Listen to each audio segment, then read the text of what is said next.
स्वागत है आपका अपने YouTube channel exam act official पर। तो सामने आने वाले एग्ज़ाम बिहार पुलिस एसआई के और बीएसएससी के आरआरबी ग्रुप डी डीपीसी के सारे एग्ज़ामों के लिए महत्वपूर्ण प्रश्न होने वाले हैं। आपके इस 50 क्वेश्चन के लिए मस्त इम्पोर्टेंट वीवीआई क्वेश्चन है, जो कि 50 क्वेश्चन मैंने चुन चुन के लाया हुआ है। तो आइए शुरू करते हैं बिना टाइम गवाए हुए पहला क्वेश्चन से। तो पहला क्वेश्चन है, पंजाब के विलय के संबंध में निम्नलिखित में से कौन सा कथन असत्य है?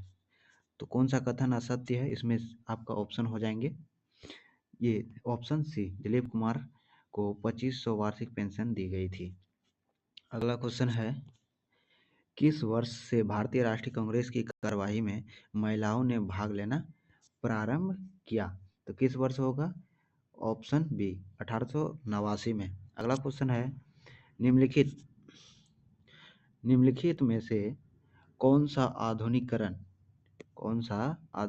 भारतीय इतिहास घटना में क्रमानुसार को इंगित करती है? इसका सही आंसर होगा ऑप्शन सी, मार्ले मिंटो सुधार, जलियांवाला बाग त्रासदी और गांधी इरविन समझौता, अगस्त प्रस्ताव। अगला क्वेश्चन है, भारत छोड़ो प्रस्ताव की निम्नलिखित में से किसने अनुशंसा की थी? का सही आंसर है Jawaharlal Nehru, group option D. अगला क्वेश्चन है, किस स्वतंत्रता संग्राम सेनानी ने लाठी और अखाड़ा क्लब की स्थापना की थी? तो बाल गंगाधर तिलक, ऑप्शन डी। अगला क्वेश्चन है, 1942 में भारत छोड़ो आंदोलन के दौरान शहीद हुई किस महिला को बूढ़ी गांधी कहा जाता है? मस्त इंपॉर्टेंट वीवीआई क्वेश्चन है ये। तो इसका सही आंसर हो जाएगा ऑप्शन सी, मातंगिनी हाजरा को बूढ़ी गांधी के नाम से भी जाना जाता है, याद रखिएगा। अगला क्वेश्चन है, दीनबंधु सार्वजनिक सभा की स्थापना किसके द्वारा की गई थी? तो दीनबंधु ज्योति फूले के द्वारा की गई थी। अगला क्वेश्चन है, सैयद सैयद वंश के सुल्तानों का सही क्रमानुसार क्या होगा?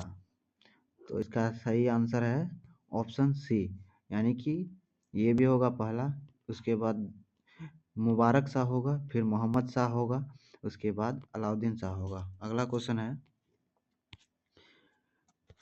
रुद्रमा के संदर्भ में निम्नलिखित कथनों पर विचार कीजिए एवं उसके बारे में सही कथन को चुनिए।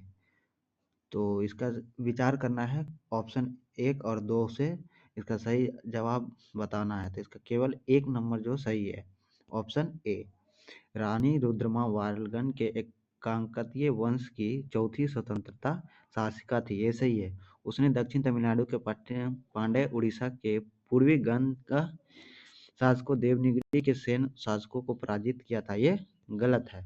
अगला क्वेश्चन है, मध्ययुगीन भारत के संदर्भ में सारी शब्द का अर्थ क्या है? तो सारी शब्द का अर्थ क्या है? एक स्थान जिसका उद्देश्य भारतीय विदेशी यात्राओं, तीर्थों, व्यापार को अस्थायी आवास प्रदान करना है। इसका सही आंसर हो जाएगा ऑप्शन सी। अगला क्वेश्चन है, निम्नलिखित में से कथनों पर विचार कीजिए। कथन आपका दिया हुआ है 1 और 2, कथन आपका 1 और 2 दिया हुआ है। तो इसका सही आंसर हो जाएगा ऑप्शन डी। ना तो एक सही है और ना एक गलत है, क्योंकि इल्तुतमिश ने सिजदा, ये भी गलत है, और बलबन ने चांदी का टाका, ये भी गलत है। अगला क्वेश्चन है, निम्नलिखित में से कौन गुप्तकालीन प्रशासनिक विभाजन का सही अनुक्रम है? का सही आंसर हो जाएगा ऑप्शन ए, भक्ति विषय वीथी ग्राम। अगला क्वेश्चन है, निम्नलिखित में से कौन सा मंदिर वास्तुकला की बेसर शैली का उदाहरण है? वीवीआई क्वेश्चन है ये भी। इसका सही आंसर हो जाएगा ऑप्शन ए, हासिल मंदिर। अगला क्वेश्चन है, प्राचीन भारत के इतिहास के संदर्भ में भवभूति हरिसेन तथा क्षेमेंद्र क्यों प्रसिद्ध है? तो क्षेत्र क्यों प्रसिद्ध है? नाटककार थे वे, क्या थे? नाटककार इसलिए प्रसिद्ध थे। Option A. अगला क्वेश्चन हो जाएगा भारतीय संविधान। भारतीय संविधान की प्रस्तावना में उल्लेखित सही क्रम को कौन सा है? तो इसका सही आंसर हो जाएगा ऑप्शन बी, संपूर्ण प्रभुता संपन्न समाजवादी पथ निरपेक्ष और लोकतांत्रिक। ये ग्रुप 2 में पूछा गया सवाल है 19 को। अगला क्वेश्चन है पंचायती राज के संदर्भ में कौन सा कथन सही है? कौन सा कथन सही है? पंचायती समिति जिला परिषद के अध्यक्ष प्रत्यक्ष निर्वाचित सदस्यों से गठित होते हैं, ये भी सही है। पंचायत स्तर पर चुनाव लड़ने की आयु 18 सही है। और पंचायती राज संस्थाओं को चुनाव राज्य आयोग, नहीं ये गलत है, तो ऑप्शन सी। अगला क्वेश्चन है केंद्र और राज्य के मध्य वैधानिक शक्तियों का बंटवारा किस अनुसूची में वर्णित है? किस अनुसूची में वर्णित? इसमें 7वीं हो जाएगा, 7वीं अनुसूची में, ग्रुप आंसर डी। अगला क्वेश्चन है, ये क्वेश्चन भी आता है बार बार, मौलिक अधिकार के बारे में। मौलिक अधिकारों को लागू करने के लिए किसी न्यायालय द्वारा जारी किया जा सकता है? का सही आंसर हो जाएगा समादेश, ऑप्शन सी। अगला क्वेश्चन है प्राकृतिक पर्यावरण की रक्षा किस प्रकार का संवैधानिक अधिकार है? तो प्राकृतिक की रक्षा करना किस संवैधानिक का अधिकार है? तो मौलिक कर्तव्य है ये प्रकृति को रक्षा करना। अगला क्वेश्चन है भारत ध्वज संहिता प्रावधान के अनुसार भारतीय ध्वज मानकों को लागू करने के लिए निम्नलिखित निकायों में से कौन प्रभावशाली है? तो कौन प्रभावशाली है? भारतीय मानक ब्यूरो, ऑप्शन सी। अगला क्वेश्चन है सम्मिलित किया हुआ है, नीचे दिए गए युग्मों में कौन सा युग्म सम्मिलित नहीं है? मतलब 4 ऑप्शन में आपका 3 ऑप्शन सही है और 1 गलत है, तो इसका सही आंसर ये भी है, ये भी है, ये भी है, ये भी है, तो इसका सही आंसर हो जाएगा ऑप्शन बी, जो कि ये गलत है। ऑप्शन बी ये गलत है। अगला क्वेश्चन है भारत में कोयले की खनन भारत में कोयले की खनन की महत्वपूर्ण घटनाओं पर विचार कीजिए तथा इन्हें क्रमानुसार व्यवस्थित कीजिए। तो ये मिलान करने वाला चिन्ह है, आपको इसका आंसर बता देते हैं, ऑप्शन डी, ऑप्शन डी। अगला क्वेश्चन है भारत का कौन सा राज्य चूना पत्थर जिप्सम नामक जस्ता भंडारण के लिए प्रसिद्ध है? तो इसका सही आंसर राजस्थान। अगला क्वेश्चन है भारत की जनगणना के अनुसार भारत की नगरीय जनसंख्या का प्रतिशत था, कितना परसेंट था? तो 31.2%, ऑप्शन बी। अगला क्वेश्चन है नैनो टेक्नोलॉजी का जनक किसे कहा जाता है? नैनो टेक्नोलॉजी का जनक किसे कहा जाता है? तो रिचर्ड फेनमैन को कहा जाता है, ऑप्शन सी। अगला क्वेश्चन है निम्नलिखित में से रॉकेट किस सिद्धांत पर कार्य करता है? रॉकेट किस सिद्धांत पर कार्य करता है? ये VVI क्वेश्चन है, इसको भी आप याद कर लीजिएगा अच्छे से।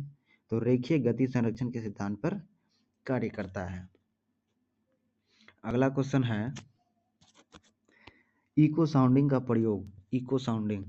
प्रयोग होता है, किसमें होता है इको साउंडिंग का? तो समुद्र की गहराई मापने के लिए किया जाता है। अगला क्वेश्चन है सोलर सेल निर्मित किससे बने होते हैं? सोलर सेल निर्मित जो है अर्धचालक के बने होते हैं। अगला क्वेश्चन है ऐसी वर्षा जिसमें सल्फ्यूरिक एसिड या नाइट्रिक एसिड के घटक शामिल होते हैं जिसका पीएच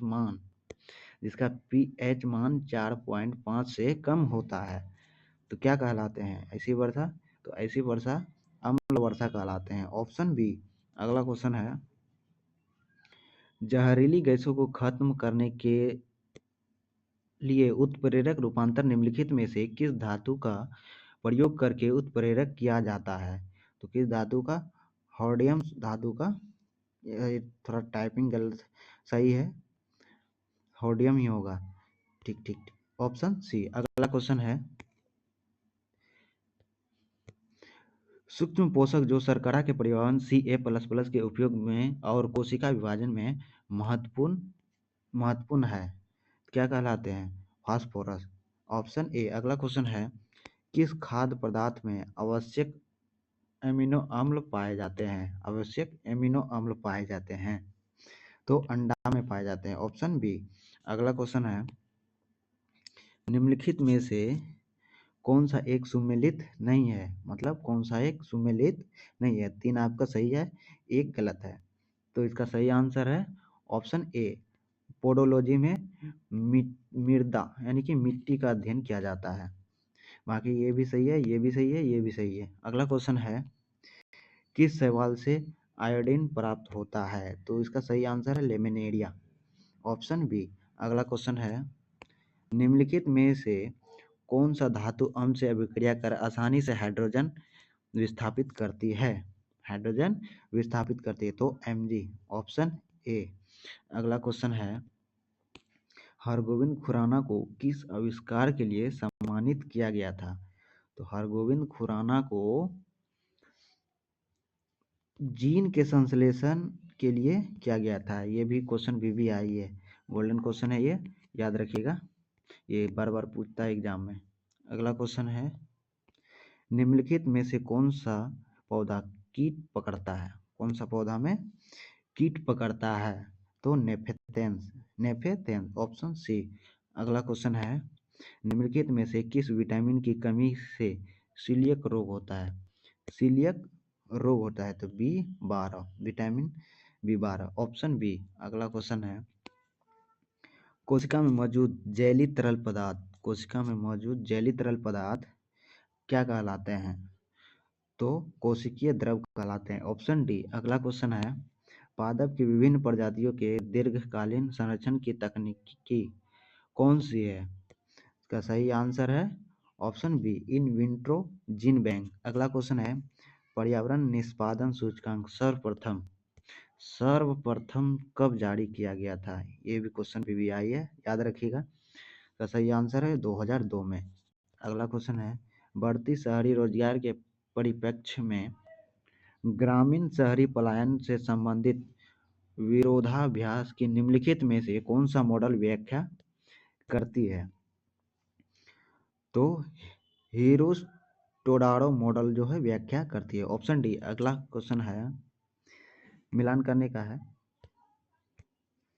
43 नंबर, सूची 1 सूची 2 को सम्मिलित कीजिए, नीचे दिए गए कूट का उपयोग कर सही उत्तर चुनिए। सही उत्तर है इसका ऑप्शन डी, ऑप्शन डी।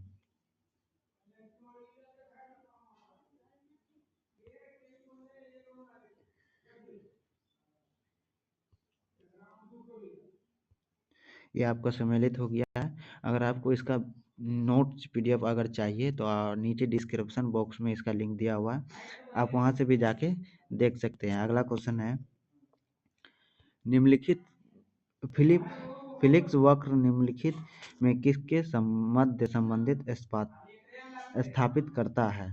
तो किसके स्थापित करता है? मुद्रास्फीति और बेरोजगार, ऑप्शन बी। अगला क्वेश्चन है, 45 सूची 1 सूची 2 को सम्मिलित कीजिए तथा नीचे कूट भाषा में उपयोग करके सही उत्तर का प्रयोग कीजिए। का सही मिलान करना है। सॉरी, इसमें टाइपिंग जो है ऑप्शन के अनुसार से वो छूट गया है, तो इस क्वेश्चन को 45 नंबर आप बताइएगा क्या क्या होगा इनका मिलान करके कमेंट में। अगला क्वेश्चन है, निम्नलिखित में से कौन जोड़ा सुमेलित नहीं है? कौन जोड़ा जो है सुमेलित नहीं है? क्या सही आंसर है option D, Karl Marx principle of political economy and taxation, जो कि सही नहीं है। अगला क्वेश्चन है, AFSPA पहली बार कहाँ लाया गया था? तो इसका सही जवाब है 7 पूर्वोत्तर राज्यों में। अगला क्वेश्चन है, मोर भारत का राष्ट्रीय पक्षी कब घोषित किया गया था? तो 1963 में घोषित किया गया था। अगला क्वेश्चन है, भारतीय मुद्रा बाजार के अंतर्गत निम्नलिखित कौन शामिल नहीं है? तो भारतीय औद्योगिक विकास बैंक शामिल नहीं है। अगला क्वेश्चन है, पोचमपल्ली किसके लिए प्रसिद्ध है? इसका सही आंसर आप लोग कमेंट कीजिए। वीडियो पसंद आए तो चैनल को सब्सक्राइब और लाइक ज़रूर करें, वीडियो को साथ में शेयर ज़रूर करें। जय हिंद, जय भारत।